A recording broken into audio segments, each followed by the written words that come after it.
Hey, thanks for joining me on another In The Slaughterhouse episode, vlog-isode, whatever they call that stuff. Today, what I'm going to be doing is actually going to be kind of fun. I'm going to be redoing this little slaughterhouse intro. This is vlog number 2, so at the beginning of this, you will have seen the new one. But this actual episode is me creating the new one. So what I'm going to do is change this up, and I'm going to tell you the reasons I don't necessarily like this one. I like it; it's okay. There's nothing wrong with it. I just thought, well, you'll see why. Let me open up the program and I'll show you. This is supposed to be a shadow, but right now it just looks like black, and it didn't come across the way I wanted to. So I'm going to change it because I can. Why not? So what I'm going to do is go back into I'm going to use a program called Hitfilm, which is what I designed, little intro slide in, and I have saved it in the this intro template, ITS vlog intro template. So I'll open that up, and that'll open Hitfilm up, obviously. And this is Hitfilm Pro 2017. Highly recommend it. Hitfilm also does make a free version called Hitfilm Express Element. Express. It's Hitfilm Express, and it's basically this, but free. So, anyways, here's my project, and I'll break it down for you. Nope, get out of there. Here we go. Here's my project. Here's my media, and then I can get to my effects and controls. This is just if you've never seen Hitfilm before. It's very, very similar to Adobe After Effects. I want to say that I think that the developers of Hitfilm used to work for Adobe, and they left Adobe and created Hitfilm. I don't know if that's entirely true or whatever. I don't know. Maybe they were just Adobe users and decided we want something geared more specifically towards filmmakers, and they created Hitfilm. I think that's a roundabout way of saying that. Anyway, so here is my project. I have the green back, and we'll get into that. We'll dissect that a little bit of what's actually happening in that green back. New camera because these layers are in 3D form. And then there's a light, which is interesting. And there's a new text, but it's not visual. And my logo, but it's not visual. Why aren't they visual? What's the deal there? Well, because what we're looking at here is actually the shadow of these things. So if I make them visual, you'll actually see that this light here is casting the shadow onto the thing. So if I move this light, you'll see the shadow move behind it. And this is in a 3D room, and that's what I meant before by we have a camera.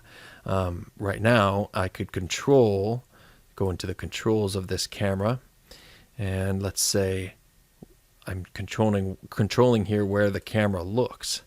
There's a rotation of the camera, and whoop, there we go. The tilt and all that stuff. So here's a better way of showing it. So I can even manipulate the position of this camera to be further away from what I'm looking at or closer to. So I'll just reset that. Another cool way in Hitfilm, you can select 2 views of what you're seeing. You can actually select 4 if you wanted to, but I'll just keep it simple right now, and we'll take a look at the 2. So this is what the camera is actually seeing. As you can see, it says active camera, and this one is a top perspective. So I'll zoom out of this top perspective and see that. That's our little camera. That's awesome. So if I move it forward or back, you could see that over here we are actually getting that effect is happening. And we could keyframe this and move this camera around as what we wanted. So our text, you could see, is a 3D layer right here, and I can move that back and forth if I wanted to. I'll reset that, Control Z. Now, if you remember, it started out like this. This is our shot, right? Well, I wanted I wanted it to look more like a shadow than it does on this. Right now, it just looks like a black layer, doesn't it? You can't really tell. So what I'm going to do in this episode and I'll get moving here because I don't want it to be too long, is I want to make it seem like more of a shadow. So the first thing I'm going to do is go into my light motion. You can see I have the keyframes for this light to move. So it starts, it starts behind the layers, and then it pops through and creates a nice little, and then it pops right through the layer, and then that's how we get our illuminated shadow onto the green back. And this green back is using what is called a fractal noise effect, which I'm not going to get into on this because that'll just take too much time. So anyways, there, and then at this keyframe here, we'll start to zoom right back in, which gives us a nice closeout. So I'm going to delete all those because that's not what I want anymore. I'm going to reset this keyframe. And from the beginning, I'm going to go with more of a side type movement of the light. So I'll start here, and just for now, I'll say I want to end here. Okay.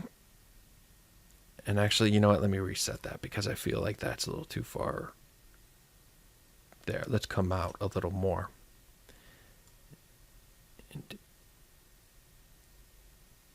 And yeah, we'll start here. So I'll start keyframing, and at the end of it, I want it to be about equal, right? Okay, cool. So this might be a little nicer, but obviously we still are looking like just a layer. So what I want to do is take this back, and I'm going to duplicate it. Okay, so now I've actually got two of these. Okay, and I'm gonna take one of them and move it over to the side a little bit, and then the other one, and bring it over to this side a little bit. There.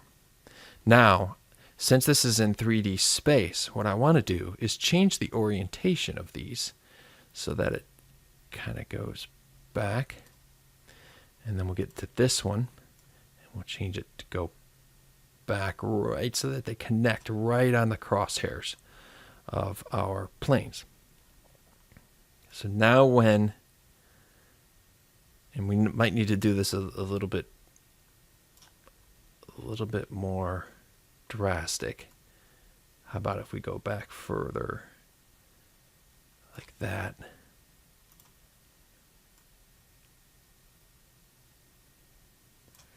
There we go. So now you can see the shadow is actually changing onto the two different layers. But since it looks,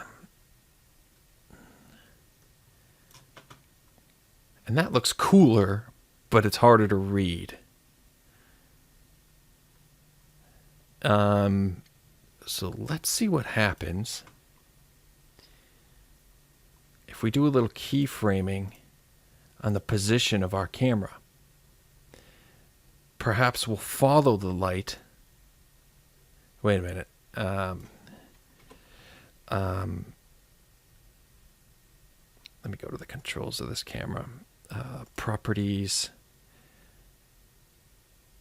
alignment towards a target position. That should be our target position. So now when I move the camera, it is aligned towards a target, which is the center sort of ish of, where do we want to start? Let's try opposite.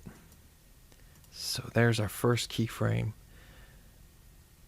And then we want to end kind of a swinging opposite from our light. So we'll see how that plays out. And it's still a little hard to read, but here in the middle it's nice and easy to read because the light and the camera are both direct on.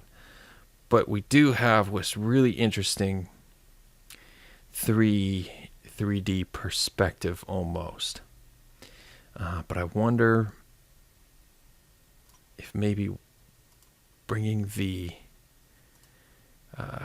controls of the light. Let's get to our light here, and maybe bringing the light down a little bit would help.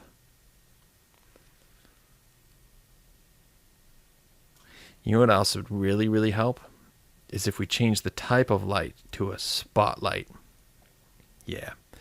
And we'll raise the cone to something like that. Okay, maybe a little more.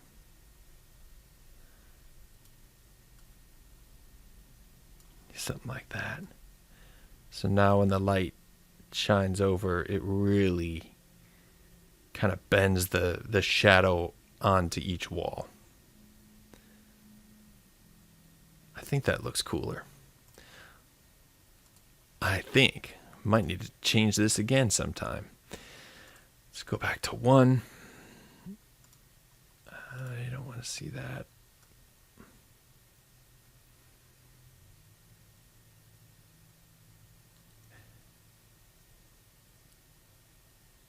What do you think? It's a little more interesting. What does it look like now if I put those in? See, I think we're on to something here. That looks cool. All right. I like it now with these layers on so that you can actually tell for sure. Yeah, that is a shadow bending onto almost different surfaces altogether, even though it's just 2. But you can't really tell if it's 2 because we got these crazy, fractal noise effect happening on the layer, on the green back plane. But this is cool. I think this is cool. I'm gonna go with this. All right. So now I'll just let's see. Whoops, hit the value graph. Don't want that right now. Yeah, we'll add this to the export right there, and we'll export it like that, and we'll put it right into this. And since this is vlog episode 2, we'll put it right into there. Actually, wait a minute. No. This screen capture is going to need to be saved in the vlog 2 file. This is going to be saved as In The Slaughterhouse vlog in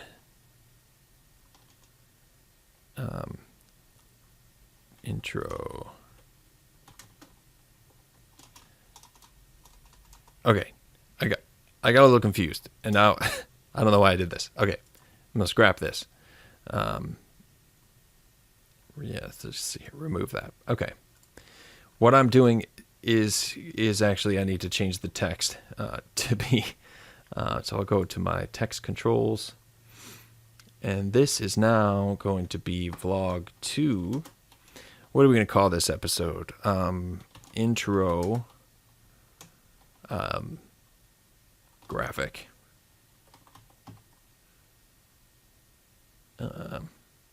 Intro graphic. Editing. Yeah, intro graphic. Awesome. Boom. There we go. And now what I want to do is save this as a template, and it's already there, so I just need to hit save. Save that as a template. And since I've edited it for vlog 2, in the next episode, what I'll do is just open this up again and edit the text for vlog 3, whatever that one's going to be about, right? Right. Okay. So now I can add this to my export list. And in here, this is going to be what you will see as the, come on. Sometimes it's hard for me to talk and click around at the same time. So yes, this will be In The Slaughterhouse vlog 2 in, or sometimes I just call it in since I know it's inside the vlog too. That's my in. Save and start that. So this should be rather quick, so we'll just wait here for the next 20 seconds to see this final result.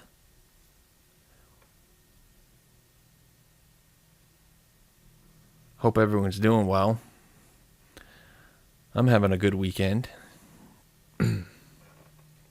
It's the weekend at the moment, even though this video won't be released for probably another week or so. Okay, we're done. All right. Let's just remove that, get rid of this, and we'll go into vlog 2 that we've created and see what we got here.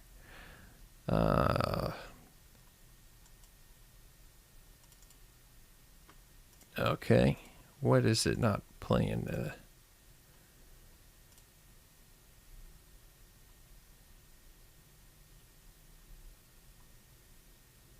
It's an AVI file? Oh, I know why. Dang it, I forgot. Here, let's add it back to the render queue, and I must have forgotten to change it from alpha to the YouTube setting. Which is just a nice preset that came with the export presets. So we want it to just be in. What the AVI did was it also it included transparency in the background, which I did not have any in this video, so there was no need to render it as an AVI alpha. So yes, this is going to be what we want.